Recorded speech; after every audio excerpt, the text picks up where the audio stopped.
Hello friends, कैसे हैं आप? आई होप सो कि आप सभी अच्छे से ट्रेडिंग कर रहे हो। दोस्तों, आज एक बहुत ही इम्पोर्टेंट डे था और ये कल एक्सपायरी है, उससे पहले है। और कल आरबीआई की पॉलिसी भी है 11:30 बजे से, उससे पहले का ये सारा शो था। तो आइए देखते हैं इस पूरे डे में आज हुआ क्या। तो ये निफ्टी का चार्ट है आज, और ये मैंने आज 3 मिनट पे लगाया हुआ है। देखिए, आज खुलते निफ्टी एक गैप अप के साथ खुली, और ये आप लाइन कई दिनों से आप हमारे साथ इसको देख रहे होंगे। ये है 11,156 के आसपास की लाइन है। इसके ठीक ऊपर हुई और पहले ही मिनट में देखिए ये कैंडल क्या थी। बिल्कुल इस कैंडल बनने के बाद और इस गैप के बाद बिल्कुल स्पष्ट हो गया था कि आज क्या होगा, और ये मार्केट ऊपर ही ऊपर जाना था। ठीक, उसके बाद आप ये ग्रीन जोन देख रहे थे, और आपको ये अंदाजा लग जाना चाहिए था कि यहाँ मार्केट यहाँ से यहाँ तक तो ट्रेवल करेगा ही करेगा। ठीक, तो ये आपका पूरा एक बहुत अच्छा सा पॉइंट था, जो करीब करीब 60-70 पॉइंट थे। इस 60-70 में आपको 30-40 पॉइंट तो 40 पॉइंट के करीब तो लेने चाहिए थे। दोस्तों, यहाँ के बाद इसमें सेलिंग आनी थी, लेकिन ये सेलिंग आप पकड़ नहीं पाते। अगर कोई क्विक स्कैल्प करना चाहे इसको तो कर सकता था, क्योंकि इतने बड़े बुल मार्केट में, इतने बड़े बुल डे पे ये थोड़ी सी उम्मीद होती है कि यहाँ थोड़ा बहुत ही स्कैल्प मिलेगा, क्योंकि यहाँ से फिर मार्केट के इसे पियर्स करके ऊपर जाने के चांसेस बढ़ जाते हैं यहाँ पे। तो इसलिए स्कैल्प जिन्होंने यहाँ पे करा होगा वो रिस्की शॉट था, थोड़ा स्कैल्प यहाँ करना चाहिए था। असली स्कैल्पिंग के बाद जो फॉल आया वो यहाँ ये आया, मार्केट उसके बाद गिरता रहा, और ये आपको पूरा दोस्तों उठाना चाहिए था। ये वाला फॉल, काफी देर तक मार्केट नीचे रही थी, यहाँ तक जा सकती थी, लेकिन यहाँ से रिवर्स होने लगी, और तकरीबन ये 150 से 150 से लेके 86 तक के, यानी लगभग 60-70 पॉइंट ये आपको लेने चाहिए थे। दोस्तों, यहाँ से ये पूरा तली में जाके फिर एक ऊपर की तरफ गया, फिर वापस आया, यानी सारे शॉर्ट को कवर किया, फिर मार्केट वीक पड़ा, उसके बाद ये साइडवेज हो गया इसी ग्रीन जोन में। तो ये आज निफ्टी का था। निफ्टी में आज 2-3 बिल्कुल क्लियर कट ट्रेड थे। पहला ये वाला ट्रेड था, दूसरा ये ट्रेड अगर आप चाहते तो ले सकते थे, रिस्की था, और ये वाला उसके बाद यहाँ से जो ट्रेड शुरू हुआ वो बहुत अच्छा ट्रेड निफ्टी में बन रहा था। तो दोस्तों, आज का डे इस लिहाज से बहुत अच्छा था कि इसमें दोनों साइड में, लॉन्ग साइड और शॉर्ट साइड दोनों में ही आपको चीजें मिली थी, ट्रेड। दोस्तों, अब यहाँ पे आगे हो क्या सकता है निफ्टी में? देखिए, कल है एक्सपायरी, और कल आरबीआई की पॉलिसी की बैठक भी है 11:30 से। यूजुअल ये देखा गया इस दिन मार्केट बहुत ही ज्यादा वॉलेटाइल रहते हैं, इसलिए कोशिश करें कि कल मार्केट में थोड़ा कम ट्रेड करें, लाइटर क्वांटिटी से। अगर आप थोड़ा सा कंजर्वेटिव ट्रेड करेंगे तो अभी कोई बुराई नहीं होगी, क्योंकि कल इतनी तेजी से मार्केट भी बदल सकते हैं कि आपको टाइम ही ना मिले पोजीशन स्विच करने का। आप ऊपर जा रहा हो तो कॉल बाई करें और फिर या पुट सेल करें, और फिर वो मार्केट रिवर्स कर जाए या नीचे जाए तो फिर वो, तो काफी चौपी सिचुएशन बीच बीच में हो सकती है। तो इसलिए आप बड़ी सावधानी के साथ करें, जब तक कोई क्लियर ट्रेड ना हो तब तक कल ट्रेडिंग को अवॉइड करें। जाने को मार्केट अपसाइड में फिर यहीं तक जा सकता है, और जाने में नीचे के लिए आपके पास ये है। मुझे लगता है इन दोनों के अभी एकदम से तोड़ने के चांसेस कम है, अनटिल अनलेस कोई पॉलिसी में ऐसी ही बात ना हो जो या तो बहुत एंथुसियाज्म से भर दे या बिल्कुल ही नीचे ले आए। ठीक है, तो इस चीज को आप ध्यान रखें। ये भी ध्यान रखें कि जो इस मार्केट को ऊपर लाए हैं वो काफी नीचे से लेके आ रहे हैं, और वो किसी भी दिशा में अगर वो नीचे भी जाएंगे तो भी उनके पास काफी रूम है, इसको भी तोड़ के वो नीचे जा सकते हैं, और ऊपर के लिए भी उनके पास काफी रूम है। तो ये कल पॉलिसी पे बहुत डिपेंड करेगा। तो कल कोशिश करिएगा आप कि जल्द से जल्द कर दें, और 11:30 बजे के बाद माहौल देखकर ही ट्रेड करें और एक्सपायरी करें। ठीक है, आजकल बैंक निफ्टी जो है वो काफी अच्छा ट्रेड कर रही है। बैंक निफ्टी में इनबिल्ट एक वीकनेस है, और इस इनहेरिटेड वीकनेस को अगर आप फायदा उठाएंगे तो इसमें काफी अच्छे ट्रेड हैं। देखिए, बैंक निफ्टी को ऊपर जाने में बड़ा टाइम लगता है, ऊपर के बाद नीचे जाने में इसको बिल्कुल शॉर्ट शॉर्ट सा रहता है। देखिए, यहाँ पे बैंक निफ्टी ने कितने अच्छे अच्छे ट्रिपल टॉप बनाया, उसके बाद लगभग लगभग यहाँ पे आके तय हो गया था 21,800 पे की बैंक निफ्टी अब जाने वाली है। उसके बाद आपने ट्रेड किया होगा यहाँ तक, तो लगभग 250-300 पॉइंट आपको बैंक निफ्टी में मिलेंगे। 250-300 पॉइंट काफी अच्छे होते हैं, क्योंकि बैंक निफ्टी का लॉट साइज भी अब 20 से बढ़ के 25 हो गया है। पहले 40 होता था, 20 हो गया, फिर 25 हो गया है, और 25 में अगर आप देखें तो अच्छे खासे 5,000 के आसपास का ये मूव बन सकता था जिसे आप करें। इसके बाद भी यहाँ पे थोड़ी वीकनेस थी, हालांकि थोड़ा अलग सा ट्रेड हो जाता, लेकिन इस जगह से ट्रेड फिर आप इसे ले सकते थे और 10-20 पॉइंट यहाँ पे भी कलेक्ट हो सकते थे। तो बैंक निफ्टी में सेल ऑन राइज अभी भी लगातार जारी है। देखिए इसमें उतनी स्ट्रेंथ थी ही नहीं कि जो कुछ ले जाए।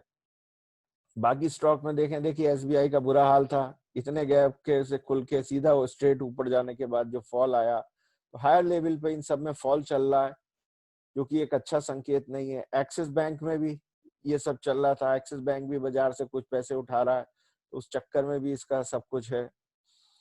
एचडीएफसी बैंक आज थोड़ा सा स्ट्राइकिंग था, क्योंकि एचडीएफसी बैंक में कुछ ये जो कैंडल बनी थी इसका राज समझ में आया। एचडीएफसी बैंक के जो एमडी हैं वो चेंज होने जा रहे हैं, और उसी खुशी में जो है नए एमडी के साथ मार्केट को थोड़ा सा सपोर्ट लग रहा है कि अब इस बैंक का कुछ भला हो सकता है। तो देखिए एचडीएफसी बैंक बुलिश है, और जब तक एचडीएफसी बुलिश है, बैंक निफ्टी को बहुत नीचे जाने के चांसेस इसके अभी नहीं लग रहे हैं। हालांकि बाकी बैंकों के हालात थोड़े से कमजोर दिख रहे हैं। इंडसेंट ऊपर जाने के बाद गिरा, तो आप देखिए इसमें कितना क्लियर कट था, लो तोड़ने के बाद डे का फिर तो कोई था ही नहीं सीन, इसमें गिरता चला गया। कोटक बैंक में आप फर्स्ट कैंडल को देखिए, इस फर्स्ट कैंडल में कितने गैप अप से खुलने के बाद भी बैंक नीचे आया, और उसके बाद सीधा देखिए कहां से कहां पहुंचा। यानी कहीं ना कहीं कोटक बैंक भी हायर लेवल्स पे वीक पड़ रहा है, ये भी ध्यान रखने की बात है। आज की चीज थी रिलायंस। रिलायंस गैप अप के साथ उम्मीद की जा रही थी कि रिलायंस यहाँ से 2200 का लेवल तोड़ के और ऊपर जा सकता है, लेकिन ऐसा कुछ नहीं हुआ दोस्तों, और रिलायंस फिर एक नीचे आ गया। अगर आप इस पूरे सेगमेंट को देखें तो भी आप देखेंगे कि रिलायंस अभी भी किसी ढंग से कोई वीक नहीं हुआ है। यहाँ से पूरा यहाँ आया, उसके बाद अगर इस मूव को देखें तो जस्ट साइडवेज है, और अगर ये रिट्रेसमेंट वाली साइडवेज है तो यहाँ से फिर ये ऊपर की तरफ जा सकता है, और कभी भी और ऊपर की चीजों को दिखा सकता है। तो याद रखें कि रिलायंस को आज के डेट में इस्तेमाल किया जा रहा है निफ्टी को कंट्रोल करने। हर बार जब रिलायंस नीचे आता है तो नीचे स्तर पे इस पे बाइंग आती है। ये वाला जो था उसमें भी उसका आया कि इनका दूसरे किसी कंपनी के साथ, किशोर बियानी जी की कंपनी के साथ कुछ हुआ है, पैक्ट डील साइन हो रही है बिग बाजार के साथ, और उसके साथ ही ये मूवमेंट और आया। रिलायंस की और कितनी डीलें हैं और कितना इसका फैला हुआ है, पहले जियो में चल रहा था, अब रिलायंस रिटेल बिकने लगा, और क्या क्या बिकेगा, जिससे रिलायंस का वैल्यूएशन बढ़ता चला जा रहा है। तो रिलायंस को तो अभी तक लग रहा है कि रिलायंस काफी मजबूत होने जा रहा है। बजाज फाइनेंस में देखिए जब भी ये स्टॉक नीचे आता है तो फिर इसमें बाइंग आती है, और ऐसा लग रहा है कि इसका एक्यूमुलेशन हो रहा है कोई हायर लेवल पे लॉन्ग टर्म के इन्वेस्टमेंट के लिए। तो उस दृष्टिकोण से ये अब अकेली कंपनी बची है, बाकी सबके तो हालत खराब है, जो काफी स्ट्रांग है, तो इसको ध्यान रखें। टीसीएस में भी आज देखिए ये जो मैंने आपसे कल कहा था कि एल्गो की एक बाइंग चल रही है जो रोके रखी थी, और उसी के चक्कर में ये कलेक्ट करते रहे फ्यूचर, और देखिए फिर कहाँ लेके चले गए। तो टीसीएस भी अब इतने हाई बीटा की तरह बिहेव कर रहा है। इतनी इंपॉर्टेंट कंपनी है, इतनी हैवी ड्यूटी कंपनी है, आप देख सकते हैं इसमें क्या है। फिलहाल लगातार बुलिश बने हुए हैं। इन्फी में थोड़ा सा सेल ऑफ आया है हायर लेवल से, लेकिन ये फिर भी दोनों स्टॉक बने हुए हैं और निफ्टी को ऊपर ले जाने के लिए दृढ़ संकल्प लगते हैं।